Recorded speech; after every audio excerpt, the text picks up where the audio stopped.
This is Zoe's story. You definitely need to know Zoe. When you get to know Zoe, you will access important information about AYASOFYA. You will also find the video of this true story, which you will not find anywhere else. Betrayal, assassination, religion, reason, everything. Zoe was the daughter of the Byzantine Emperor of Constantinople. She was very beautiful and 48 years old. Zoe had never married because her private life was crazy. She made good use of the fact that her father was emperor, and she did not want to be dependent on a man. She had a great interest in perfumes and fragrant oils. She used to produce them herself. The places where the fragrant Zoe walked around were always obvious. Everywhere she stepped would smell fragrant. Her father, the Byzantine Emperor Constantine VIII, had no son, only a daughter. The emperor was gravely ill, dying, and he took Zoe at his speed. He will leave the empire to her, but he said to Zoe, "I want you to marry Romanos Argyros." Argyros, who was mentioned as a groom candidate, was 20 years older than Zoe and 68 years old.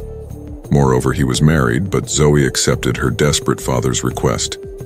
Emperor Argyros immediately divorced his wife. He married Zoe on the emperor's instructions. The father emperor died 3 days later. Argyros, who married Zoe, immediately became emperor. Zoe became empress. They lived like this for 6 years. Zoe, of course, had no children because of her age. She was in an unhappy marriage that started with political necessity. In fact, Zoe had a forbidden love. He was a peasant boy named Mikhail. He was extremely handsome. Michael was working as a servant in the Byzantine palace, which was famous throughout Byzantium for his handsomeness. Zoe fell in love as soon as she saw it. Emperor Romanos Argyros, who had taken him with his special appearance as a servant, started to behave badly and rudely towards Mikhail. The emperor began to publicly humiliate him. A great coincidence. The emperor died immediately. According to a rumor, he was drowned in the pool of the bathhouse. But no one can talk. Zoe immediately elevated her husband, 30 years her junior, to the throne. They lived like this for 7 years. Mikhail is a young man like a statue. He's an extremely handsome man, but uneducated. He couldn't handle palace intrigue. He got depressed. Michael devoted himself to religion. He became a monk. He completely gave up his imperial powers. He wore monk clothes and became a monk. He went to the monastery. Palace matters were so heavy on the man that he spent the last 2 years of his life like this and died there. Zoe was widowed again. She was 61 years old. Her husband, Mikhail, who was a monk, had a nephew.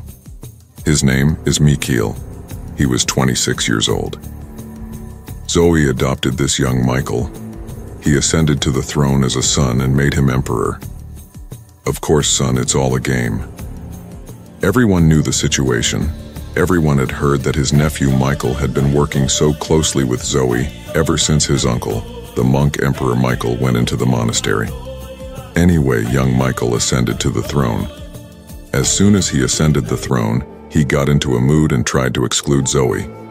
He locked Zoe in the monastery on the big island and posted guards at the door. But of course he underestimated Zoe. Commanders close to Zoe started a rebellion. The city was burned and destroyed. The palace was surrounded. Young Emperor Michael was arrested, blinded, and exiled to the island of Chios. Zoe was 62 years old. She quickly married Constantine. The emperor did it. This time his wife was finally the same age as him. They lived like this for 8 years. Zoe died as emperor at the age of 70. Now let's make a connection with today. Zoe, the most magnificent woman of Byzantium, has another magnificent feature in this true story that has become part of history. When she became empress, she had her mosaic made in AYASOFYA. The mosaic had her on one side and her first husband, Romanos Argyros, on the other. In the middle of the two was Jesus, blessing him with his right hand. The mosaic symbolized their marriage in the presence of Jesus Christ. Above the innocent-looking Zoe's head was written, very religious ZOE. In the following years, ZOE killed her old husband and married her young lover. When she got married, she had the mosaic in Hikayesi renewed. Her old husband's body was left the same, her face was shaved off, and her young husband's face was mounted instead of her old husband's face.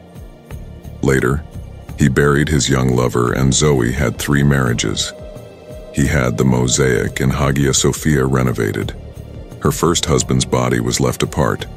This time, her second husband's face was shaved off. The face of her third husband was mounted in her place. Today, the mosaic in Hikayesi contains the body of ZOE's first husband. There is no trace of her second husband. She has the face of her third husband. Jesus Christ continues to bless. Above ZOE's head it says very religious ZOE. When they talk about mosaics in Hikayesi, they talk about Jesus Christ, the Virgin Mary, Christian saints, etc.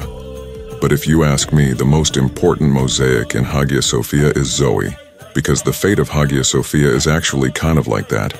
It was a church, it became a mosque, it became a museum, it became a mosque again. Now it is slowly becoming a museum again. The building is the same face, constantly changing. And very religious ZOE is smiling in the Hikayesi.